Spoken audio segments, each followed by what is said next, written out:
Buenos días, amigos magos. Escalada es la palabra clave en el día de hoy. Nos lo trae todo Alberto Iturralde. En medio tenemos un montón de resultados. BBVA en España. Vamos a profundizar en las cifras. AMD, que nos publica esta noche al cierre. Datos que hemos conocido de inflación en la eurozona y un PMI chino por debajo de lo estimado. Don Alberto Iturralde, un placer. Buenos días. No te oímos, estás muteado. Perdón. Muy buenos días, amigos. Los muteos ya. Sí, clásicos. Buenos días, don Miguel Méndez, amigos magos, especuladores, bursátiles y demás gente de mal vivir. Sí, traemos de todo. Sobre todo una primera felicitación y agradecimiento por el trabajazo que se trajo ayer Miguel al canal, en el que se explicaba que no solamente Netanyahu conocía los ataques, sino que no podía evitar conocerlos. Ese viaje de un exmiembro de servicios de inteligencia israelíes a la Casa Blanca para explicarle las atrocidades que estaban llevando a cabo los colonos israelíes con la anuencia del gobierno, y que efectivamente ya anunciaba ese elemento, ya anunciaba una siguiente intifada, con lo cual era imposible que no conocieran esos datos. Pero es que hoy, amigos, os traemos una información formidable, y es que sois conscientes de que los ataques, la masacre que se está produciendo en Palestina, se está fundamentando en los ataques que llevó a cabo Hamás en Israel el día 7 de octubre. Y ojo, porque quizás esos ataques no son exactamente como nos los han contado. Y eso es muy importante, amigos, saber la realidad de esos ataques. ¿Por qué? Porque son exactamente lo que está fundamentando todo lo que estamos viviendo ahora en Palestina. Cada vez que se le dice a Israel, oye, de 8.000 muertos ya que llevan, del orden de 3.500 son niños y 2.000 son mujeres. Bueno, pues cuando eso se produce, Israel siempre saca en la mesa los brutales ataques de Hamás. Bueno, pues vamos a ver, ya con la información que tenemos en la mesa, si realmente esos ataques han sido exactamente como se nos han contado. Y ojo, porque igual hay serias diferencias. Como siempre, os pedimos un like para este vídeo si os gusta la información que os traemos. Suscribíos al canal si acabáis de aterrizar, porque todos los días traemos una función incluso mejor que la que vais a ver. Y sobre todo, ponednos vuestro comentario. Decidnos, ¿realmente esos ataques creéis que han sido como nos los han contado? Ojo, porque en 5 minutos seguramente ya os hagáis una composición de lugar quizá distinta a la que se nos ha contado. Decidnos qué es lo que creéis. Decidnos también si, como Miguel plantea al inicio, se va a producir una escalada o no en la guerra. Porque, ojo, porque tenemos también mucha información a ese respecto. Y sobre todo, activar esa campanita, porque muchas veces YouTube no os manda nuestra notificación. Miguel, cuando quieras comenzamos. Bueno, pues yo estoy deseando de que arranque el programa porque Alberto me ha dicho, bueno, ya verás, te va a encantar, hoy el trabajo es de él. Así que nada, Alberto, dale caña. ¿Quieres que saquemos las noticias? ¿Nos vas a sacar algo? ¿Empiezas tu exposición? ¿Cómo lo hacemos? Sí, voy a presentaros, antes que nada, a uno de los periodistas radiofónicos más prestigiosos de Israel, Aryeh Golan. Si traducimos la página que sobre él tienen en Jerusalem Post, bueno, fijaos, aquí os explica la trayectoria, y la voz, habla de la voz del icónico presentador de radio de Israel, Aryeh Golan, y hace una especie de explicación de cuál es su trayectoria, que es formidable en Israel. Bueno, pues ojo, porque hace cosa de unos días me llegó a mí una información que me dejó sobrecogido y que tiene que ver con este señor, porque tiene que ver con una entrevista en radio que realiza a una superviviente de los ataques de Hamás. Y ahora vamos a volver al momento en el que se produjeron los ataques y vamos a escuchar qué es lo que nos dice esa entrevista de Aryeh Golan con la superviviente de los ataques de Hamás. Atentos al titular de esta descripción de la noticia. Luego iremos con las declaraciones concretas. El titular dice: las tropas israelíes asesinan a sus propios civiles para culpar a los palestinos. Toma ya. Este titular es, lógicamente, está extraído de esa entrevista, pero vamos a ver por qué lo dice. Leemos la noticia y luego vamos a la transcripción de la entrevista. Dice, una superviviente del derramamiento de sangre en el kibutz Be'eri, cerca de la frontera con Gaza, Yasmin Porat, que aparece en la imagen de portada, asegura que las tropas israelíes han matado a muchos civiles israelíes. El programa Habuker Hazer, esta mañana, de la emisora pública israelí Kan, entrevistó a Porat el 15 de octubre. La mujer, que sobrevivió al asalto de Hamas a los asentamientos cerca de la frontera de Gaza el 7 de octubre, afirma que los civiles israelíes fueron indudablemente asesinados por sus propias tropas. Entrecomillado, eliminaron a todos, incluidos los rehenes, dijo a la radio israelí, y luego, entre comillas, hubo un fuego cruzado muy, muy intenso e incluso disparos de tanques. Quedaos con este dato. Porat, de 44 años de edad, madre de 3 hijos, dijo que antes ella y otros civiles habían sido retenidos por palestinos durante varias horas y tratados humanamente. Había huido de la cercana Rave Nova, de la fiesta esa que había en la rave, esa fiesta que había en la frontera. En las redes sociales palestinas circula una grabación de su entrevista extraída del programa de radio. Y ahora titula la noticia. Transcripción de la entrevista de la radio israelí con Yasmin Porat. Yasmin Porat, 2 puntos. Durante una hora golpearon a unos 10 terroristas en la sala de seguridad reforzada. Hubo gritos en árabe y fue una hora muy tensa. Sentimos un miedo grande e indescriptible. Después de una hora lograron entrar y nos llevaron a los 4 a una casa cercana donde ya había otros 8 rehenes. Es decir, los 10 terroristas entraron y les llevaron a otra casa donde ya había otros 8 rehenes. Nos unimos a estos 8 rehenes y éramos unos 12 rehenes y 40 terroristas. Nos custodiaban. Seré breve. Y ahora pregunta el periodista Ariel Golan, ¿abusaron de usted? Y ella responde, no nos maltrataron, nos trataron con mucha humanidad. Es decir, se queda pensando y el periodista le pregunta, ¿humanamente? ¿De verdad? Y ella contesta, sí, es decir, nos retienen, nos dan algo de beber aquí y allá, cuando ven que estamos nerviosos nos calman. Fue muy aterrador, pero nadie nos trató con violencia. Afortunadamente no me pasó a mí lo que escuché en los medios. Continúa el periodista. Han sucedido cosas horribles. Y ella dice, eso es cierto, pero después de 2 horas, al principio no había fuerzas de seguridad israelíes con nosotros. Nosotros fuimos los que llamamos a la policía al mismo tiempo que los secuestradores, porque los secuestradores querían que llegara la policía, porque su objetivo era secuestrarnos y llevarnos a Gaza. Yasmin Porat dice, mientras tanto, uno de los terroristas decide rendirse, el terrorista con el que establecí una conexión, es decir, el terrorista que estaba con ella. Durante esas 2 horas entré en contacto con algunos de los secuestradores, los que custodiaban a los rehenes. Y el periodista dice, sí, y ella continúa. Y el terrorista decide utilizarme como escudo humano, decide rendirse. No era consciente de ello en ese momento, pero en retrospectiva, sí. Continúa ella relatando. El terrorista empieza a desnudarse, me llama y empieza a salir de casa conmigo bajo fuego. En ese momento les grité a los Yamam, que son los comandos israelíes, aunque ya estábamos allí y podían oírme, que dejaran de disparar. Eso es lo que les grita. Continúa Yasmin Porat. Me oyeron y dejaron de disparar. Veo gente del kibutz en el césped, en el jardín. Hay 5 o 6 rehenes tirados en el suelo, afuera como ovejas en el matadero, entre los disparos de nuestros combatientes y los de los terroristas. Y le pregunta el periodista, ¿les dispararon los terroristas? Y ella dice, no, murieron en el fuego cruzado, se refiere a los rehenes muertos. Hay que entender que el fuego cruzado fue muy, muy intenso. Pregunta el periodista, ¿entonces nuestras fuerzas pudieron dispararles? Y ella responde, sin duda.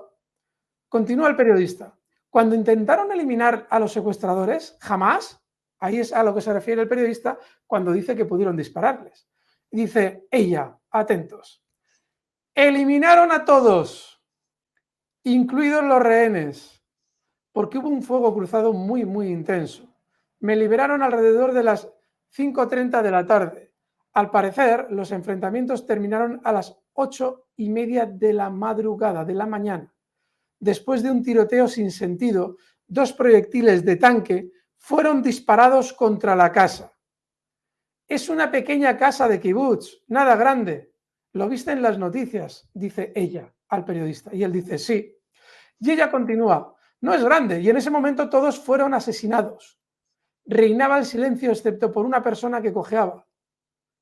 Hadas Dagan, en el jardín, será el nombre de la persona a la que quedó viva.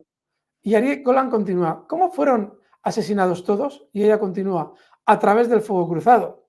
Pregunta el periodista, ¿fuego cruzado? ¿Entonces también podría provenir de nuestras fuerzas? Y ella dice, sin duda. Y el periodista, ¿en serio? Dice ella, eso es lo que creo. Continúa el periodista, oye, eso suena fatal. Y ella dice, sí, y todos están muertos. El periodista continúa, ¿y usted, gracias a este terrorista que decidió rendirse? Dice ella, exactamente. Continúa el periodista, y tú sobreviviste y todos los demás murieron allí. Continúa ella, a excepción de otra mujer que sobrevivió. La encontraron más tarde. La persona que dirigió el evento lo comprobó o algo así. La encontraron cuando levantó la cabeza entre todos los cadáveres y luego, muy simplemente, le interrumpe el periodista. ¿Y tu pareja? ¿El que estaba contigo? Dice ella, lo mataron. El periodista, ¿a él también lo mataron? Ella, sí, todos fueron asesinados allí. Es simplemente horrible. Y luego ya entra en más preguntas personales. ¿Regresaste a Cabri? Ella dice, regresé a Cabri y entonces fue cuando empezó el caos. Bueno, sin más. Ahí lo explica todo. Pero claro, una vez que ya tenemos el testimonio de esta señorita, aquí surge una duda. ¿Recordáis justo cuando conocimos las primeras informaciones de ese ataque? ¿Recordáis? ¿Qué es lo que se nos contaba? Vamos a volver a echar memoria. ¿Qué es lo que se nos decía? Bueno, entre otras cosas que se nos decía, eran las de que se habían visto 40 bebés decapitados. Claro, a la vez que se nos decía eso, también se nos relataba que había sido un ataque sorpresa, totalmente masivo, en el que había unas acciones absolutamente dirigidas a, en teoría, acabar con los ciudadanos, 40 bebés decapitados y un cabo suelto terrible que todavía terminó suelto mucho más tiempo. ¿Os acordáis de aquello de los cuerpos calcinados? Se nos contaba que esos cuerpos estaban calcinados porque habían sido quemados vivos. Bebés decapitados, cuerpos calcinados. Os voy a presentar a otro periodista. Fijaos, este periodista del que habla en esta noticia y en cuya fotografía aparece Biden y Zelensky es Max Blumenthal. Dice este medio, en su intervención ante el Consejo de Seguridad de la ONU, Max Blumenthal afirmó que el envío de recursos a Kiev es parte de un fraude internacional que sale de los bolsillos de los contribuyentes y permite a las élites occidentales apoderarse de la riqueza de los ciudadanos estadounidenses. Ya nos hacemos una idea de quién es Max Blumenthal. No vamos a entrar en la información sobre Ucrania ahora, al respecto de este periodista. Pero sí vamos a hacer referencia a la investigación que uno de los periodistas más prestigiosos del mundo ha realizado sobre esos ataques. Agarraos, que va. En primer lugar, vamos a desmontar una de las primeras noticias que se nos daba desde el principio. Y es que aquello de los 40 bebés decapitados ya fue investigado por este señor, por Max Blumenthal, para su medio de Grayzone, y ahí ya lo desmontaba de un plumazo. Dice, la fuente de la dudosa afirmación de bebés decapitados es el líder de los colonos israelíes que incitó disturbios para acabar con una aldea palestina. Aquí tenéis a Max Blumenthal y desarrolla la noticia.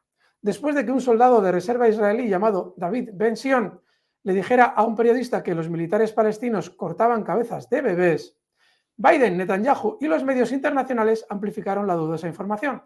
Grayzone ha identificado a Ben-Sion como un líder colono fanático que incitó disturbios al exigir que una ciudad palestina fuera eliminada. Es decir, que la noticia de la muerte de bebés decapitados, que obviamente luego ya fue desmentida de manera general, provenía de este señor, este fanático colono israelí, que se la había inventado y ya visteis cómo se hizo eco todo el mundo hasta que de repente ya poco a poco quedó como un Miami me lo confirmó, es decir, era una absoluta mentira.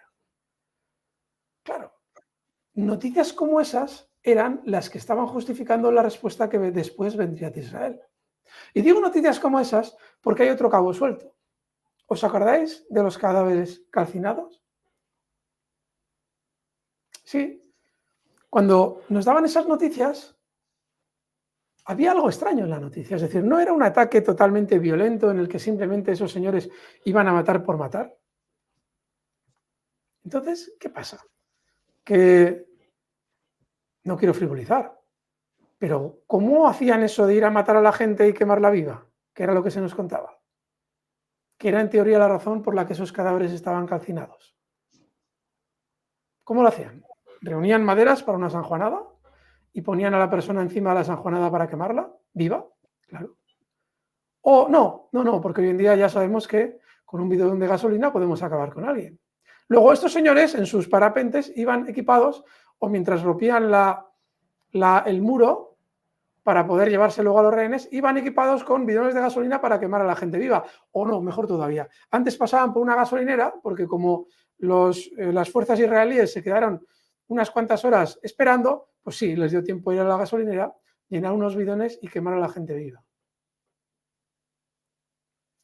¿No os dais cuenta de lo ridículo que era esa información?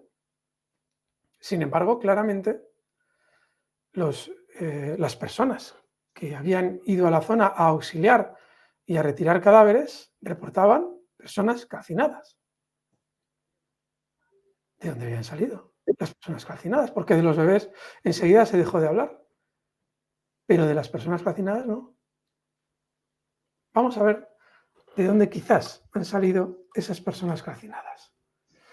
Aquí tenéis a Max Blumenthal de nuevo en un artículo periodístico que firma él en exclusiva y atentos a lo que dice. Testimonios del 7 de octubre revelan que el ejército de Israel bombardea a ciudadanos israelíes con tanques y misiles. Continúo. Esto os lo voy a leer porque es de traca y aquí vais a ver de nuevo a la señorita a la que hemos oído hablar. Dice el artículo Max Blumenthal. El ejército de Israel recibió órdenes de bombardear hogares israelíes e incluso sus propias bases cuando fueron abrumados por militantes de Hamás el 7 de octubre. ¿Cuántos ciudadanos israelíes que supuestamente habían sido quemados vivos murieron en realidad por fuego amigo? Varios nuevos testimonios de testigos israelíes del ataque sorpresa de Hamás el 7 de octubre contra el sur de Israel se suman a la creciente evidencia de que el ejército israelí mató a sus propios ciudadanos mientras luchaban para neutralizar a los pistoleros palestinos. Tuval Escapa, miembro del equipo de seguridad del Kibbutz Be'eri, instaló una línea directa para coordinar entre los residentes del Kibbutz y el ejército israelí. Él dijo al periódico israelí Haaretz que a medida que la desesperación comenzaba a invadir, los comandantes en el campo tomaron decisiones difíciles, incluso bombardear las casas de sus ocupantes para eliminar a los terroristas junto con los rehenes. Un informe separado, publicado en Haaretz, señaló que el ejército israelí se vio obligado a solicitar un ataque aéreo contra sus propias instalaciones dentro del cruce de Erez hacia Gaza, para rechazar a los terroristas que habían tomado el control. Esta base estaba llena de oficiales y soldados de la administración civil israelí en ese momento. Estos informes indican que el alto mando militar recibió órdenes de atacar hogares y otras áreas dentro de Israel, incluso a costa de muchas vidas israelíes. Una mujer israelí llamada Yasmin Porat, que es la misma señorita a la que hemos oído antes en la entrevista radiofónica, confirmó en una entrevista con Radio Israel que los militares indudablemente mataron a numerosos no combatientes israelíes durante tiroteos con militantes de Hamás el 7 de octubre. entrecomillado. Eliminaron a todos, incluidos los rehenes, afirmó refiriéndose al programa especial israelí. Como informaron David Shin y Ali Abunimah en Electronic Intifada, Porat describió un fuego cruzado muy intenso y el bombardeo de tanques israelíes que provocaron muchas bajas entre los israelíes. Mientras estaba detenido por los pistoleros de Hamas, Porat recordó: no abusaron de nosotros, nos trataron muy humanamente, nadie nos trató violentamente. Y añadió ella: el objetivo era secuestrarnos y llevarnos a Gaza, no asesinarnos. Según Haaretz, el diario israelí, el ejército solo pudo restablecer el control sobre Be'eri después de bombardear las casas de los israelíes que habían sido hechos cautivos.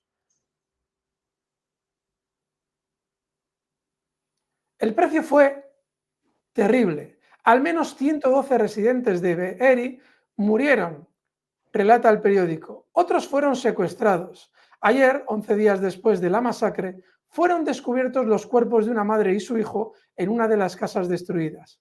Se cree que todavía hay más cadáveres entre los escombros. Gran parte del bombardeo en Be'eri fue llevado a cabo por tripulaciones de tanques israelíes. Como señaló un reportero en medio I24, patrocinado por el Ministerio de Asuntos Exteriores de Israel, durante una visita a Be'eri, casas pequeñas y pintorescas fueron bombardeadas o destruidas y los jardines, bien mantenidos, fueron destrozados por las huellas de un vehículo blindado, tal vez un tanque. Los helicópteros de ataque Apache también tuvieron una gran participación en la respuesta del ejército israelí el 7 de octubre. Los pilotos dijeron a los medios israelíes que llegaron al campo de batalla sin ningún tipo de información de inteligencia, incapaces de diferenciar entre los combatientes de Hamas y los no combatientes israelíes, y aún así decididos a vaciar el vientre de sus fuerzas. Máquinas de guerra, entrecomillado. Me encuentro en el dilema de a qué disparar porque hay muchísimos, comentó el piloto de Apache. Un vídeo filmado por hombres armados uniformados de Hamas deja claro que dispararon intencionalmente a muchos israelíes con rifles Kalashnikov el 7 de octubre. Sin embargo, el gobierno israelí no se ha conformado con confiar en evidencia el vídeo verificado. En cambio, continúa impulsando afirmaciones desacreditadas de bebés decapitados mientras distribuye fotografías de cuerpos quemados hasta quedar irreconocibles para insistir en que los militantes inmolaron sádicamente a sus cautivos e incluso violaron a algunos antes de quemarlos vivos. El objetivo detrás de la exhibición de atrocidades de Tel Aviv es claro: pintar a Hamas como peor que ISIS y al mismo tiempo cultivar el apoyo para el actual bombardeo del ejército israelí en la franja de Gaza, que ha dejado más de 7.000 muertos, ojo, esta noticia de unos días, incluidos al menos 2.500 niños en el momento de esta publicación, mientras cientos de niños heridos en Gaza han sido tratados por lo que un cirujano describió como quemaduras de 4º grado. Bueno, aquí lo tenéis. Sin embargo, dice, la creciente evidencia de órdenes de fuego amigo dictadas por comandantes del ejército israelí sugiere fuertemente que al menos algunas de las imágenes más discordantes de cadáveres israelíes calcinados, casas israelíes reducidas a escombros y cascos de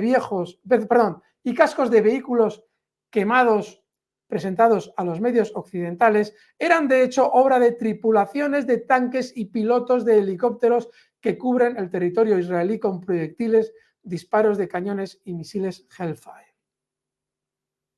De hecho, parece que el 7 de octubre el ejército de Israel recurrió a las mismas tácticas que ha empleado contra civiles en Gaza, aumentando el número de muertes de sus propios ciudadanos con el uso indiscriminado de armas pesadas.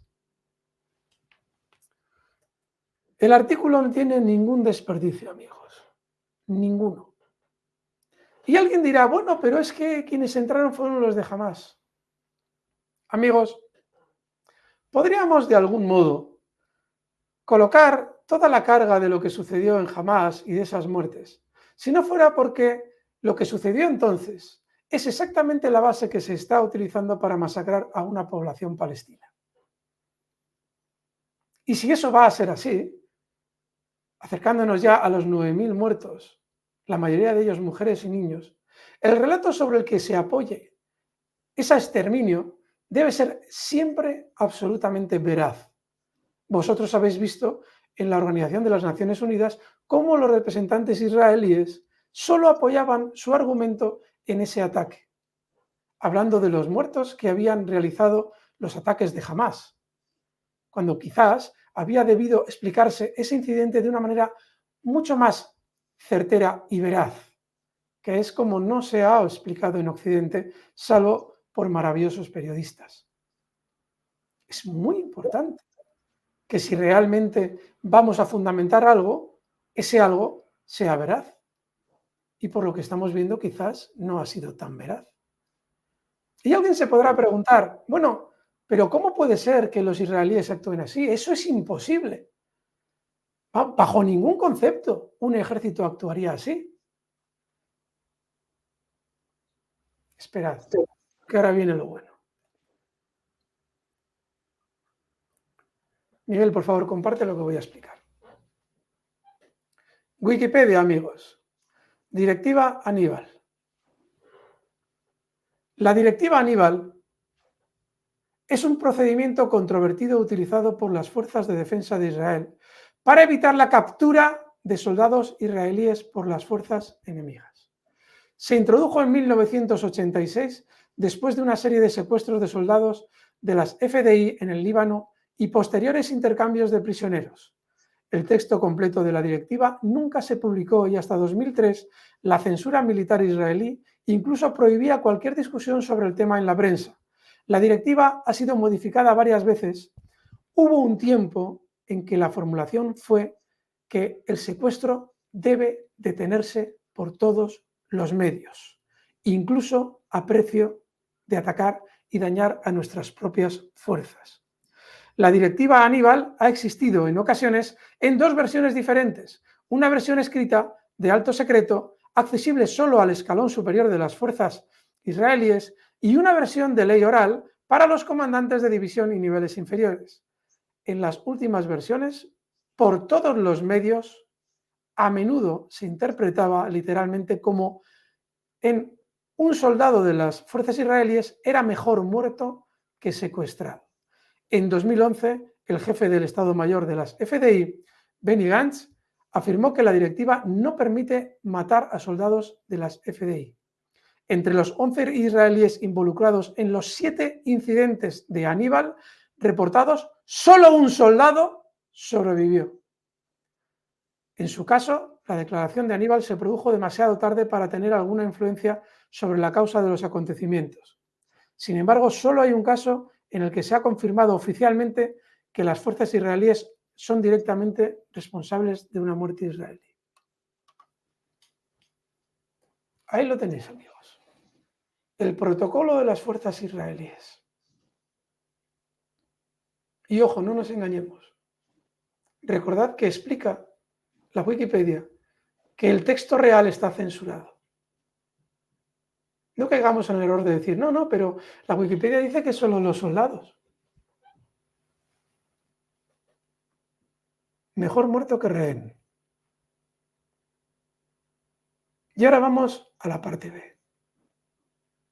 ¿Realmente el ataque de Hamás iba dirigido para generar las muertes que se han producido? ¿O no será más bien que iba dirigido, y de ahí que se enviara un número tan elevado de miembros a secuestrar el mayor número de personas posibles y con ellos negociar la liberación del mayor número de presos palestinos en Israel posible? ¿No era ese realmente el objetivo? Y las muertes se generaron porque para determinados mandatarios israelíes, mejor muerto que rehén. Sí, amigos. No hay ninguna duda de que los ataques fueron brutales. De eso no hay ninguna duda. Pero se nos ha contado la verdad de lo que pasó. Es muy importante conocer la verdad. Porque en función de esos hechos se está llevando al mundo a un conflicto con posicionamientos de todo sentido. ¿Realmente es eso lo que ha sucedido, lo que nos han contado? ¿Que fueron unos locos allí simplemente a matar por matar, calcinando personas, quemándolas vivas, decapitando bebés?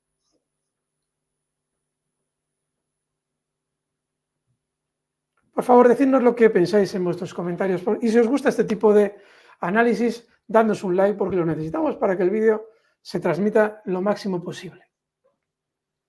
Miguel, creo que he terminado. Si tienes tú que hacer algo más. Me ha encantado, así que hoy has hecho tú el trabajo de investigación, así que enhorabuena, hoy te la doy yo a ti.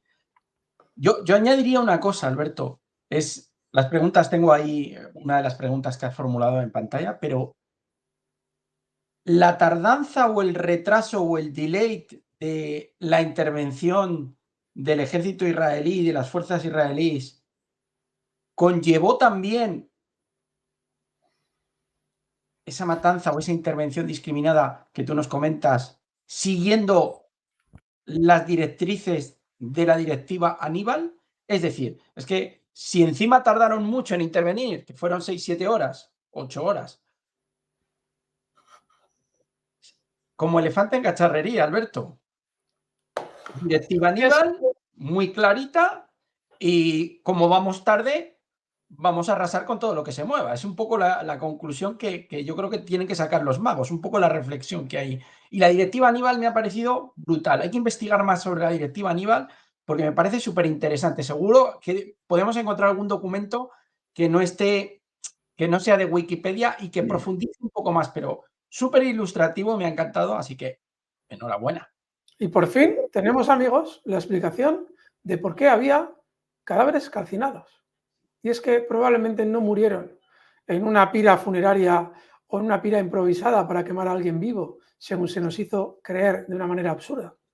Seguramente murieron porque una bomba les había caído en su casa. Y una bomba probablemente no disparada por Hamas.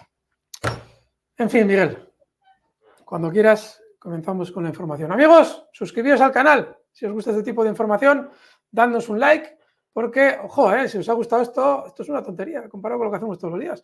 Id al programa de ayer, que os explica Miguel por qué era imposible que el señor Netanyahu no conociera lo que iba a pasar. No, buenísimo el de hoy, me ha encantado también, ¿eh? La verdad es que me ha gustado muchísimo cómo has ido explicando todo. Vamos. Bueno, pues nada, si quieres, vamos a repasar un poco la actualidad de las noticias, de cómo está ahora la situación. A ver, os voy a compartir por aquí un segundito, que estaba aquí elaborando un poco también. Bueno, vamos a empezar por esta. Me la ha mandado Alberto, me parece súper interesante, chicos. Alemania, el ministro de Defensa, Pistorius. Debemos prepararnos para la guerra. Así de contundente, así de claro, Alberto. Y la verdad que estas declaraciones son muy preocupantes. Se empieza a hablar de una escalada a nivel mundial. Incluso yo he llegado a escuchar que podría extenderse el conflicto a Europa. Fijaos, la noticia es formidable por dos vertientes. Una, la que nos ha comentado Miguel. Pero hay otra más, que es realmente inquietante.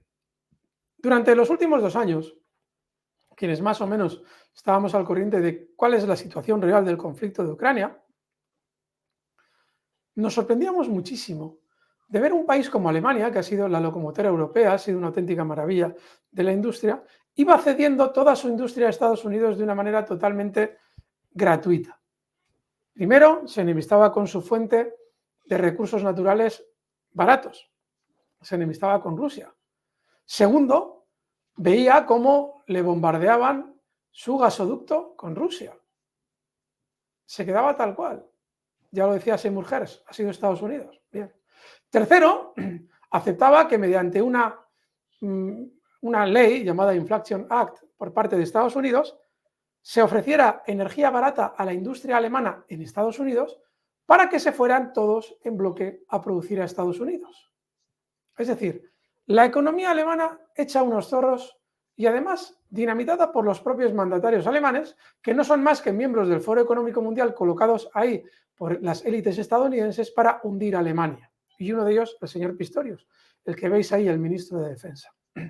Pero es que durante los últimos meses ha surgido una duda económica de primer nivel. Y es que ha habido muchos analistas económicos que no entendían cómo Estados Unidos, con su situación, no terminaba de entrar en una recesión brutal. Bueno, pues ya estas últimas semanas hemos encontrado la explicación. Estados Unidos no ha entrado en una recesión brutal porque ha cambiado la producción industrial de productos y servicios manufacturados para el consumidor o para otras industrias por la economía de guerra, es decir, por la producción masiva de armas. Ha reactivado su economía mediante la industria armamentística. Y ahora viene la cuadratura del círculo. ¿Os acordáis de cuál ha sido el mayor empeño de Estados Unidos durante el último año y medio? El mayor empeño con respecto a Europa, incluido Alemania, es que todas las armas que estuvieran en los arsenales europeos fueran a Ucrania. Lo cual, en cierto modo, tenía un punto tremendamente ridículo, porque si en teoría nos decían que Rusia iba a entrar por Ucrania e iba a terminar por Portugal, no tenía ningún sentido que Europa diera sus armas a Ucrania. Lo lógico es que las utilizará para defenderse de esa eventual incursión rusa hasta Portugal, lo cual era ridículo, obviamente. Luego, ¿cuál era el real objetivo de enviar todas las armas a Ucrania? Pues obviamente el llevarlas allí para que Rusia las destrozara y obligar a los países europeos a renovar su plantel armamentístico. ¿Y a costa de qué se iba a renovar el plantel armamentístico europeo? Pues a costa, obviamente, del dinero de los europeos, pero a costa de mantener la industria estadounidense a pleno rendimiento y evitar así la recesión en un año electoral como el 2024, para el que todavía quedan solamente 2 meses. Así es que, amigos, lo que estáis viendo en pantalla es una noticia formidable que no solamente nos dice que vamos a perder gasto en cuestiones sociales, educación, sanidad y todo lo que os imaginéis, sino que ha comenzado un relato en el que nos van a mentalizar que tenemos que gastarnos mucho dinero en armas, porque en realidad lo que hay detrás de todo eso es mantener a pleno funcionamiento la industria estadounidense a costa de empobrecernos al límite nosotros.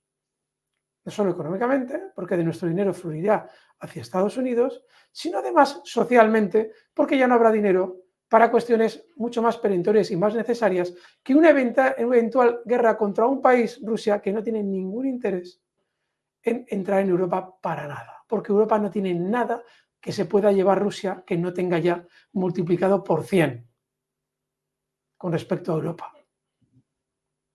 Así es que, amigos, esa noticia que estáis viendo y que trae hoy José Antonio Vidne en sus claves del día es formidable, pero hay que leerla como os la estamos explicando ahora, para entender lo que le viene a Europa. Pobre Europa. En fin, Miguel. Bueno, los lobbies de armamento estarán frotándose las manos, y las compañías especializadas en la fabricación y producción de este tipo de armas, pues van a hacer su agosto, Alberto. Así es. Estoy seguro que Juan der Sánchez está ya moviendo hilos. Pero bueno, la verdad que es para reflexionar el titular y leerlo en la clave que nos estás comentando. Gasto en educación, gasto en infraestructuras, no. Hay una partida más, gasto en defensa. Y va a ser importante, tal y como nos comentas y por lo que podemos ver en la noticia. Porque además nada más y nada menos es el ministro de Defensa de Alemania. Bueno, seguimos, Alberto. Esta me ha parecido súper importante, esta noticia. China respalda a Irán en caso de un ataque estadounidense. Estados Unidos está aumentando enormemente su presencia militar en el cercano y mediano oriente, después de que se supo que Rusia había establecido una patrulla permanente con el hipersónico Kinzhal, en la jerga estadounidense asesino de portaaviones. El secretario de Defensa de Estados Unidos, Lloyd Austin, anunció que el grupo de ataque de portaaviones no debería ser desplegado en el Mediterráneo Oriental, sino en la zona del Golfo Pérsico, aparentemente como contraparte de Irán. Bueno, pues aquí tenemos el posicionamiento de China. Se las trae, Alberto, este movimiento, ¿eh? Sí, porque igual detrás de el intentar implicar a Irán en la situación que está viviendo ahora Gaza, hay un operador que en realidad es la causa última del problema. Es decir, cuando estábamos buscando el cómo implicar a China en una guerra, todos mirábamos hacia Taiwán o Filipinas. Pero claro, por Irán pasan dos nodos formidables de comunicación chino y ruso. ¿Habéis oído hablar de la ruta de la seda a China? Claro, si se enfrascara a Irán en una contienda militar a gran escala, no solamente se podría debilitar a Irán, sino de paso intentar cortar ese hilo comercial tan importante que tiene China pasando por Irán, y que fue una de las causas por las que China insistió y consiguió acercar a Arabia Saudí y a Irán meses atrás, ese gran hito diplomático. Ojo, porque esa puede ser la razón por la que haya tantos contactos diplomáticos entre China y Estados Unidos durante estos días. Cuidadito con lo que estamos viviendo, porque si la cosa escala, y decidnos cuál es vuestra opinión, Irán probablemente no va a estar solo. Hay muchos intereses en juego. Muy buena, Miguel. A todo esto, nuestro amigo Trident intentando reunirse desesperadamente con Xi Jinping. Así es. Y Xi Jinping totalmente esquivo. Dando capotazos. Bueno, seguimos. Vamos a la siguiente. El diputado británico, esto es interesantísimo, el diputado británico Paul Bristow, despedido como asistente tras pedir un alto el fuego entre Israel y Gaza. El diputado conservador había escrito una carta al primer ministro Rishi Sunak, instándolo a cambiar su posición sobre el conflicto y respaldar un fin permanente de las hostilidades. Esto se llama, en términos coloquiales, te vas a tu casa. Estas noticias que traes tú, que comentarlo es estropearlo. Es decir, por cierto, enhorabuena por traer estas cosas. Ya veis cómo está el mundo, amigos. Ya veis. Y el tío ha pedido un alto al fuego. Solamente un alto al fuego. O sea, ¿cómo está el mundo? Gracias, Alberto ha pedido un alto el fuego para que deje de morir gente, para que deje de morir niños, para que dejen de morir, por las dos partes, ¿eh? Y ya no estoy hablando solo de la parte palestina. Alto el fuego para que deje de morir gente. Sí, sí. Vas a tu casa. Esto es lo que está haciendo Sunak. Esto es lo que está haciendo Biden. ¿En qué país vivimos? Nosotros en España. Sí, sí. Chicos, reflexionar un poco. O sea, esta gente le da igual las imágenes de niños saliendo de los escombros, le dan igual las vidas humanas. Te vas a tu casa por pedir que cesen las hostilidades y por pedir ese alto el fuego. Qué barbaridad. A tu casa, despedido. A ver quién osa volver a pedir un alto el fuego en Gran Bretaña, en Reino Unido. Nadie, Alberto.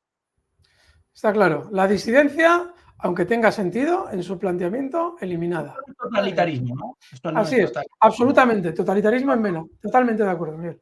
Sí, señor. Bueno, en fin, para reflexionar. Netanyahu, que ayer hacía una declaración negando cualquier atisbo de alto el fuego y continuando con la matanza indiscriminada. No, que de alto el fuego nada, que, oye, decía, es que Estados Unidos, cuando sucedió el 11 de septiembre, cuando tuvieron lugar esos acontecimientos, ¿dejó de atacar? ¿Paró? No, nosotros no vamos a ser menos. Vamos a seguir matando gente. ¿Dónde está la oposición israelí? Absolutamente. De verdad, es tremendo. 8.300 dice la noticia, Miguel. ¿Eh? 8.300 ya muertos. Sí. Y lo triste es que según pasan fechas, va subiendo por centenares. Es una barbaridad. Aquí tienes las cifras, Alberto. 8.750, 3.457 niños, 2.136 mujeres y 480 ancianos. Y 21.048 heridos con diversas lesiones. Y no pidas un alto al fuego en el Parlamento inglés que te mandan a tu casa.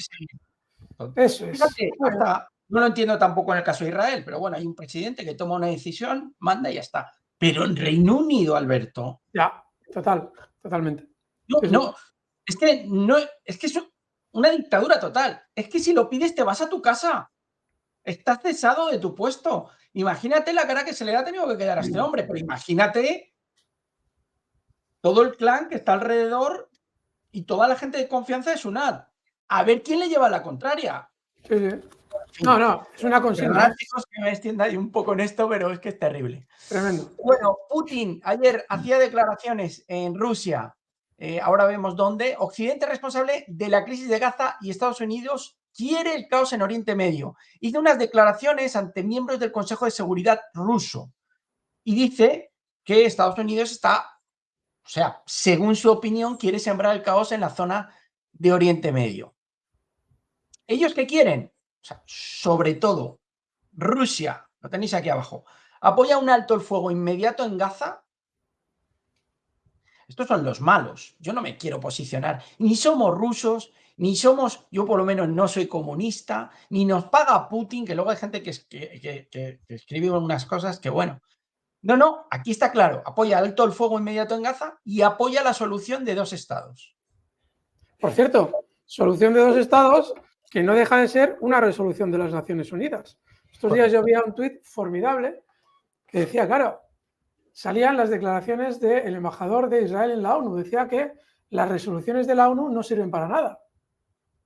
Bueno, pues si las resoluciones de la ONU no sirven para nada, tendrías que hacértelo mirar. El Estado israelí surge de una resolución de la ONU. Así es que nos entra sonido del anuncio, Miguel. Sí, perdón, Alberto, que te corto. Cuidadito. Más que nada, por si lo puedes frenar, no sé exactamente. Con la música de otra parte nos dice. No sé cuál es la ventana que tiene el anuncio. Sí, ahí hay alguna ventana. Es todo como muy íntima esa música, es como muy guay. O sea.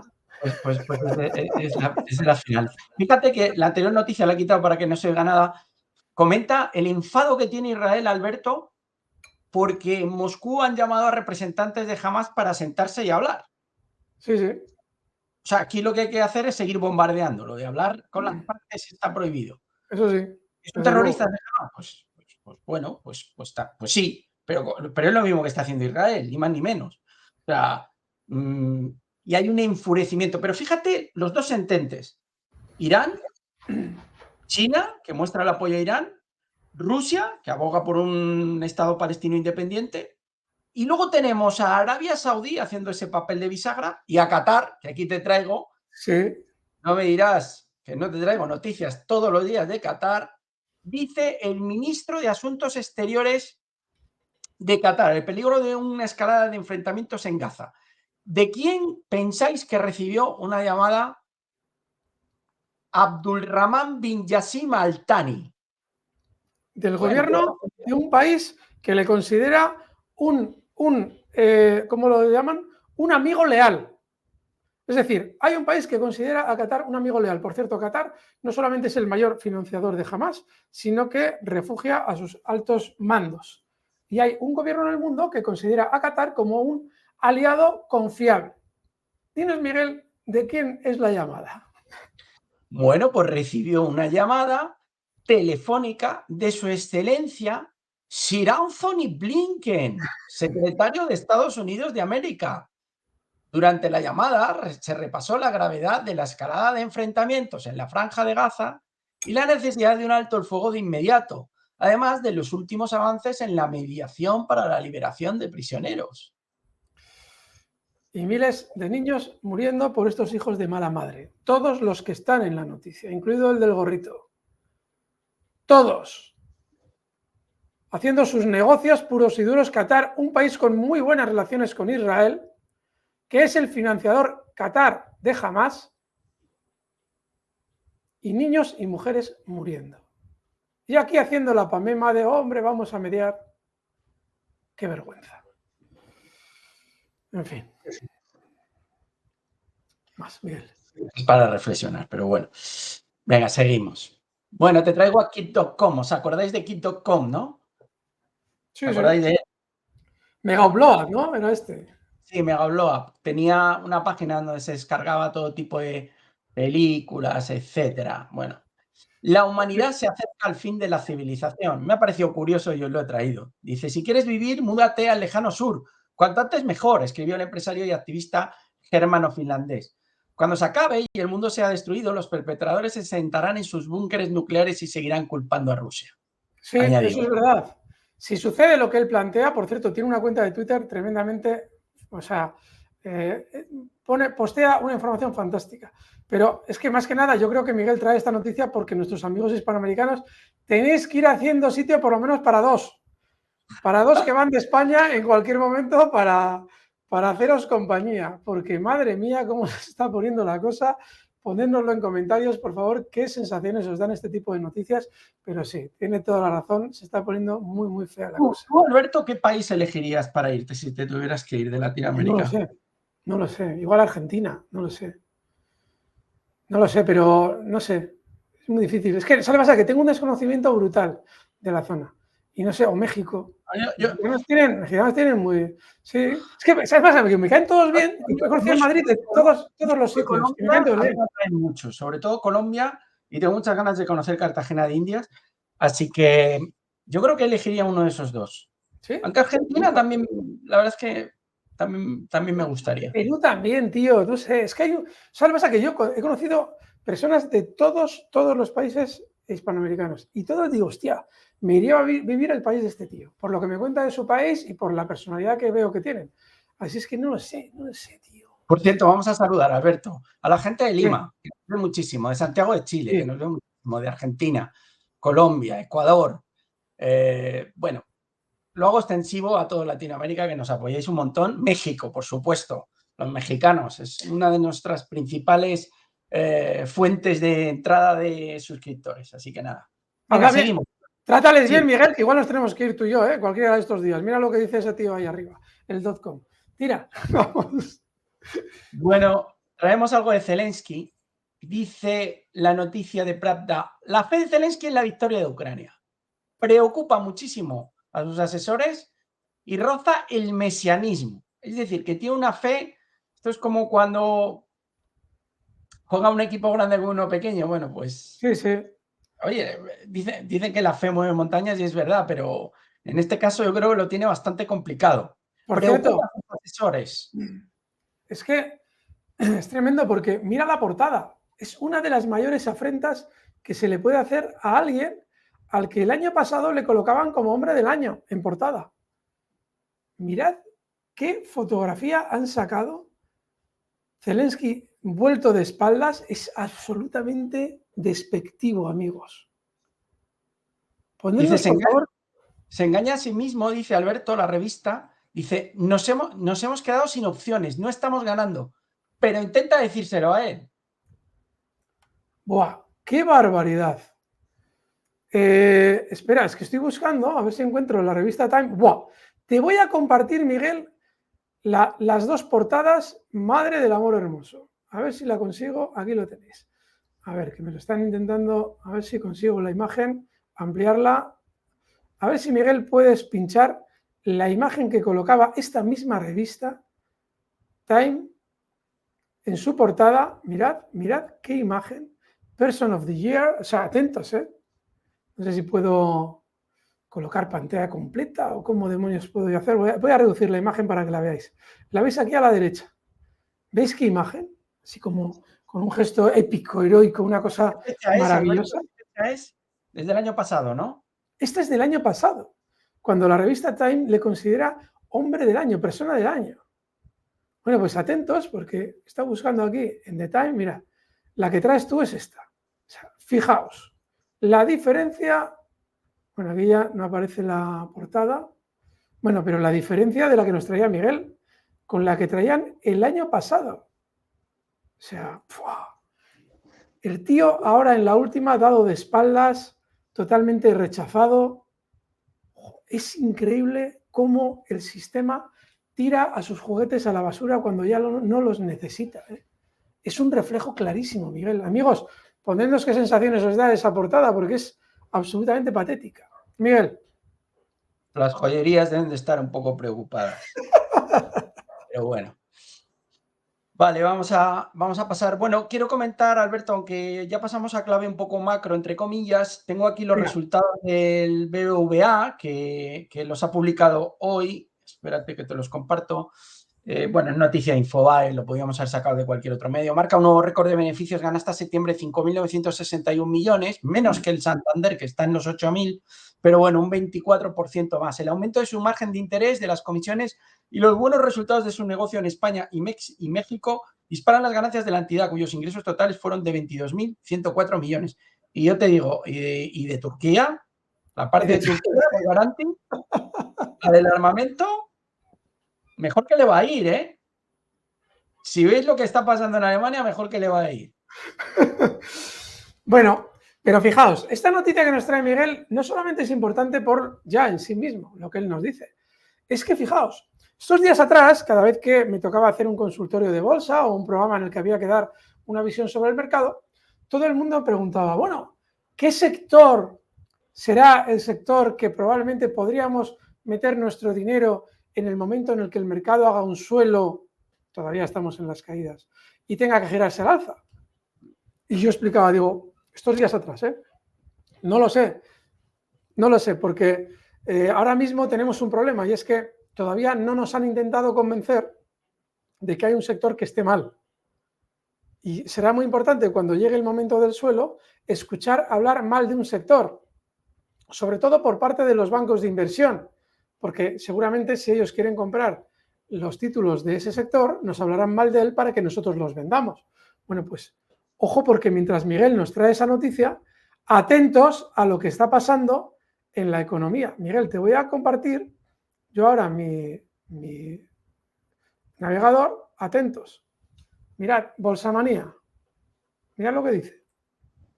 JP Morgan recorta su recomendación sobre bancos europeos hasta infraponderar. Noticia de ayer, 30 de octubre. Bueno, seguimos. JP Morgan en Ecobolsa recorta su recomendación sobre bancos europeos hasta infraponderar. De ayer, 30 de octubre. JP Morgan ha rebajado este lunes su recomendación para los bancos europeos, cambiando su posición de neutral a infraponderar. Entrecomillado, reiteramos nuestro enfoque selectivo y ascendente basado en la relación riesgo-rentabilidad de los bancos europeos que, en nuestra opinión, es más prudente que el del consenso, indican en un informe. Continuamos. Esto es Market Screener. Los estrategas de JP Morgan aconsejan abrir una posición corta en los bancos europeos y suben la atención sanitaria. Abrir una posición corta en los bancos europeos. Alberto, perdona que te interrumpa. Lo dice JP Morgan cuando está toda la banca americana destrozada. Porque la banca europea no está sufriendo tanto. Donde hay sangre es en Estados Unidos. Ya hemos visto Citi, Morgan, JP, etcétera. Bueno, por cierto, buenísima la página de Market Screener. Yo la recomiendo, la uso mucho. Hacen un trabajo fantástico. Pues fijaos, amigos. Fijaos cómo, mientras por un lado se están presentando resultados récord, ya el sistema financiero está intentando aplacar las ansias de compra de los bancos europeos. Luego, hasta hace unos días, cuando preguntaban en los consultorios, yo no sabía decir cuál es el sector que probablemente va a ser uno de los que mejor se comporte cuando el mercado suba. Pero ya lo tenéis. Banca. Recordad la crisis de marzo, cuando nos decían que la banca europea iba a ser un desastre. Mirad cuál ha sido uno de los sectores que más subió después, y os lo anunciábamos aquí.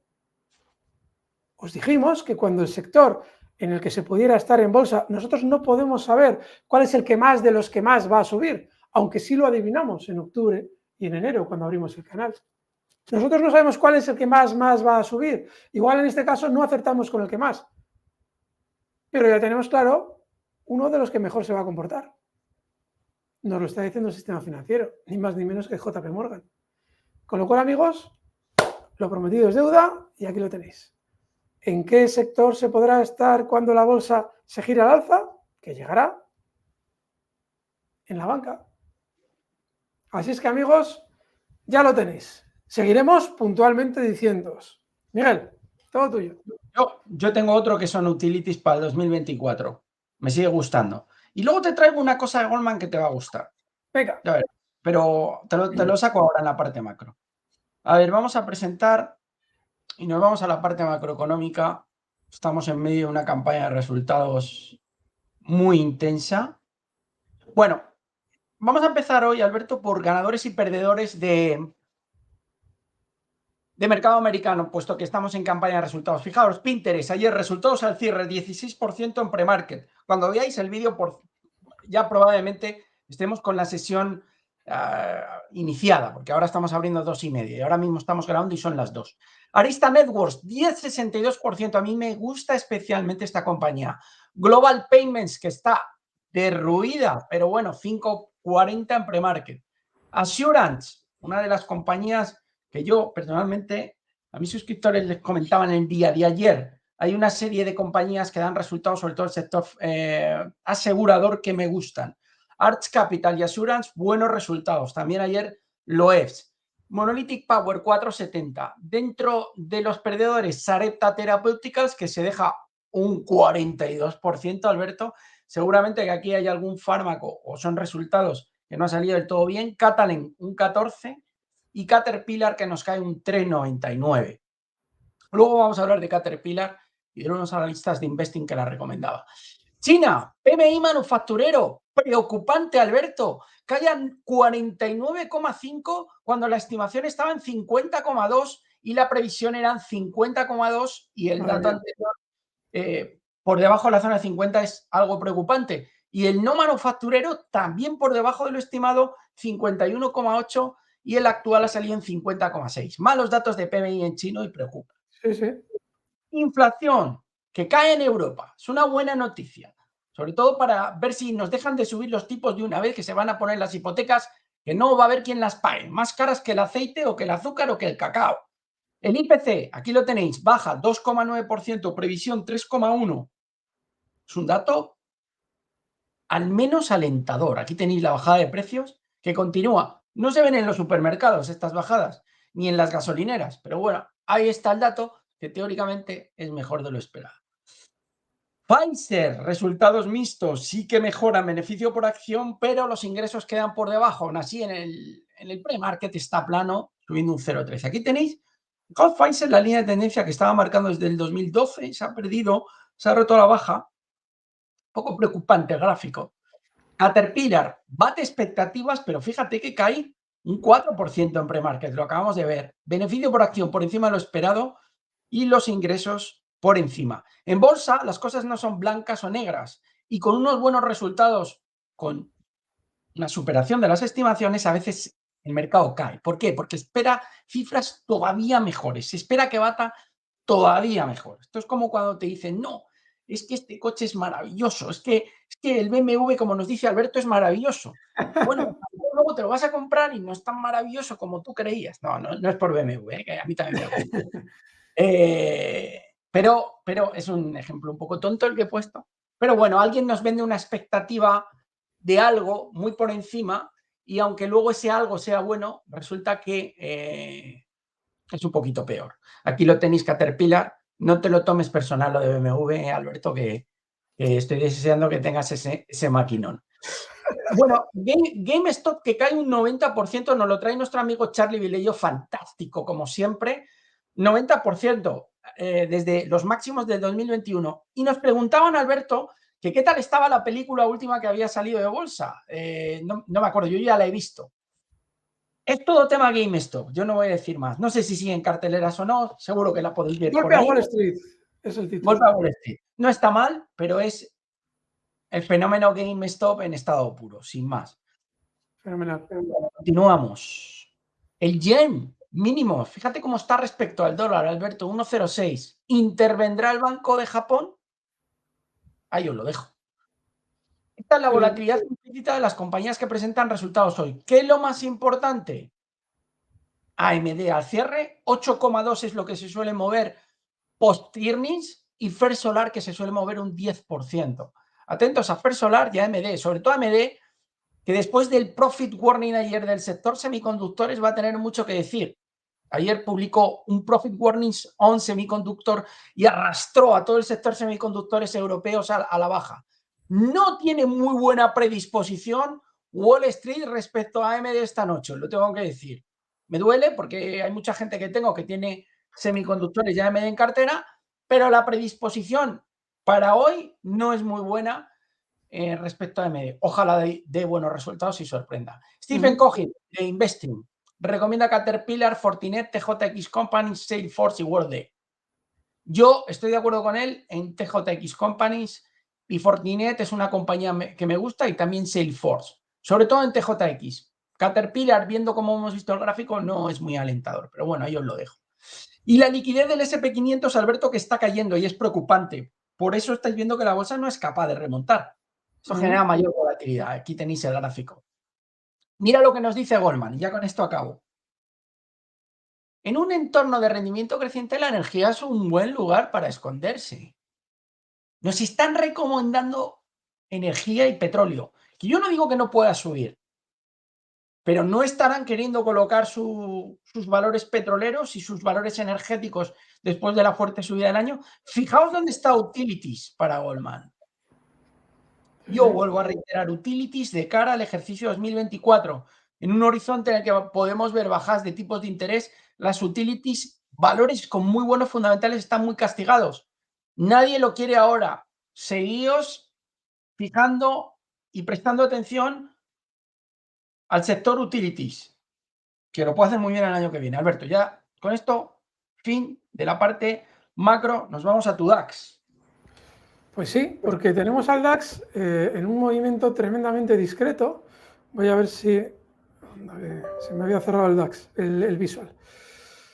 A ver si os lo puedo abrir rapidito, porque, por cierto, amigos, no olvidéis darnos esos likes tan necesarios, poned vuestro comentario a las cuestiones que os vamos planteando y si habéis aterrizado, lo cual para nosotros es una maravilla que estéis aquí, suscribíos al canal porque todos los días intentamos traeros una función similar. Otra cosa muy importante, Alberto, la campanita. Los que estéis suscritos tenéis que activar la campana que tenéis en YouTube para que cuando saquemos un nuevo vídeo os informe rápidamente y os llegue la notificación de que tenéis el vídeo disponible, porque si no tardáis en verlo, decís que cuando publicamos, etcétera. Esa campanita y los nuevos logotipo a la derecha que tenéis aquí abajo en verde, en la esquinita inferior derecha, tenéis que clicar para suscribiros al canal. Alberto, ese DAX. Aquí lo tenéis en pantalla, fijaos. El tipo de movimiento que está realizando hoy es esta última barra que estáis viendo, es de continuidad bajista. Es decir, va a tener un rebote puntual, con cierta, bueno, ya veremos hasta qué punto tiene cierta entidad o no, pero en realidad no hemos visto probablemente el final de las caídas. Se está planteando en los medios, incluso hoy os lo traíamos, la posibilidad de esa escalada. Bueno, lo que está descontando el mercado no es una escalada en la guerra. Lo que está descontando el mercado es una especie de pánico inducido por parte del mercado y por parte de la información que veremos durante las próximas semanas para efectivamente ir tomando los títulos de los inversores sin que ese pánico tenga una justificación real. Con lo cual, no penséis que probablemente el rebote que se pueda ver puntual vaya a ser de mucha entidad, porque lo lógico es ver todavía un poquito más de caída en el movimiento para la toma de valores. Ya estáis viendo que los bancos de inversión ya empiezan a apostar por sus sectores. JP Morgan nos estaba diciendo estos días, como os hemos dicho antes, que quieren comprar bancos. Y para ellos comprarlos necesitan que vosotros los vendáis. Por eso os hablan mal de la banca. Estad muy atentos estos días porque necesitamos, además de referencias puntuales, como el de JP Morgan a la banca, que nos empiecen a recordar que el mercado puede caer un 40% más, que si Irán se implica, esto va a ser la hecatombe, que si China se enfrenta a Estados Unidos por Irán, se va a producir un conflicto global que va a hundir las bolsas. Ese tipo de recomendaciones que os lleva a vosotros a pensar que tenéis que vender los títulos que hace unos meses, en julio, ya algunos bancos de inversión os decían que iban a subir todavía mucho más. Recordad que la bolsa, por lo menos el DAX, tiene ya un 10% de caída. El SP500 ayer realizaba un movimiento también de cierta parada en la caída para quizás realizar un tímido rebote y posteriormente volver de nuevo a las sendadas bajistas. Que en algún momento podamos ver que nos hemos encontrado ya con los mínimos y no hay más caída. Es decir, podría pasar que en contra de lo que os estoy planteando yo ahora no haya nuevos mínimos en el SP500 o en el DAX. Puede ser, pero vamos a esperar un poquito porque la estructura de los rebotes es tremendamente discreta. Estos son barras diarias Esto no es normalmente un suelo de mercado, ¿vale? Lo que se comprende entre esas dos flechitas. Esto no suele ser un suelo de mercado, suele ser una pauta que tiene continuidad, en este caso bajista, con lo cual todavía hay que estar pacientes. Y el IBEX, otro tanto de lo mismo, el IBEX que se ha visto beneficiado por esas noticias que nos traía Miguel al respecto de BBVA y además con esos rumores, bueno, esa posible entrada del gobierno español en Telefónica, que no debe tener mucha más significación que la de un rebote puntual, no le deis más importancia de la que tiene y que pues efectivamente ha favorecido temporalmente al IBEX durante las últimas horas de cotización. Miguel, esta sería la visión de los dos. Tengo ya una aquí requiriéndome que le dé atención. Te dejamos con tus valores que seguro que son una maravilla. Si es que te ha dado la posibilidad del mercado de traer alguno. Miguel, ¿te he perdido? Ahí está. Sí, Miguel, estás muteado. Ahora, vamos sí. a echar un vistacito. Algo hay. No mucho, pero algo hay. Bueno, Rolls Royce, os hablo muchas veces de ella. No es porque tenga obsesión. Hoy sube un 5%. Bueno, sigue intentándolo. Al menos no está muy lejos de la zona de máximos, que son 229. Estamos ahora a 212. Buen movimiento el de hoy. ¿Acabará rompiendo este nivel? Bueno, probablemente sí. Yo creo que sí, pero vamos a ver. Hoy es de lo mejor dentro de la bolsa europea. Por eso os lo he traído. Vonovia también hoy lo está haciendo bien. Hoy está en 21,67, 3,19. Si vamos viendo buenos datos en Alemania, y yo creo que esta bajada de la inflación no es un mal dato, pues a lo mejor quizá pueda ser capaz de romper. Primero tiene que romper los 23,5. Es este nivel que tenemos aquí. Si rompe ese nivel, siguiente nivel va a ser este. Son los 24,47. Y ya el nivel que delimita lo bueno de lo malo es este que tenéis aquí, que son los 25,88. Está muy castigada, ¿eh? Pero vamos a ver si recupera el timing. De momento, Vonovia, otro de los protagonistas en la sesión de hoy. ASML Holdings también está siendo protagonista porque está subiendo un 3%, Alberto, pero sigue muy enrangada.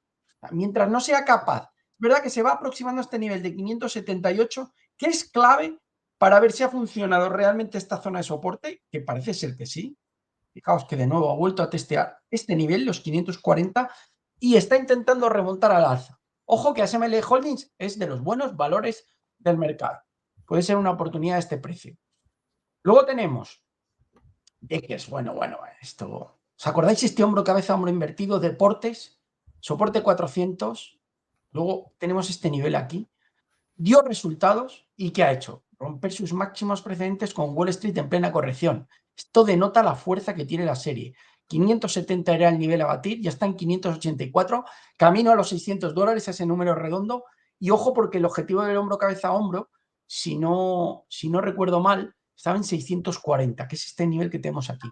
Un poquito más arriba, 670 aproximadamente. Pero bueno, vamos a poner el punto de mira en los 600 en primera instancia, pero qué bien lo está haciendo Deckers tras esos buenos resultados que conocimos la semana pasada. Stride, otra compañía, esta es del sector servicios al consumo. Fijaos cómo lo está haciendo de bien. Voy a poner una vela diaria. Mirad qué estructura desde 2016 y también en la parte máxima. El ticker es LRN, ¿vale? Stride.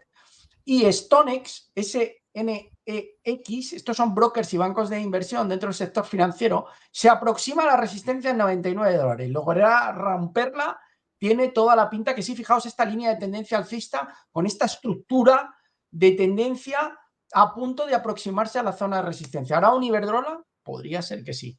Y hasta aquí hemos llegado, chicos. Os dejamos aquí, no hay más valores de momento por el día de hoy. Y nada, lo de siempre, Alberto. Suscribíos, dejadnos un buen like. Esa campanita, ahora sale el mago a mano izquierda, tenéis el logotipo en la magia de la bolsa, los nuevos.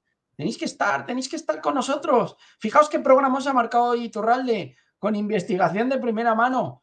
Si seguimos así, Alberto, que tiemble equipo de investigación de la sexta, porque podemos ser una competencia seria. Muchas gracias a todos por el apoyo, por esos comentarios que nos encantan. Procuramos leernos casi todo dentro del tiempo que tenemos. Así que felices. Buena sesión de Wall Street. Y esta noche, ojito que viene AMD, Alberto. Estaremos muy atentos, Miguel, a AMD y a lo que haga falta. Fuerte abrazo, amigos.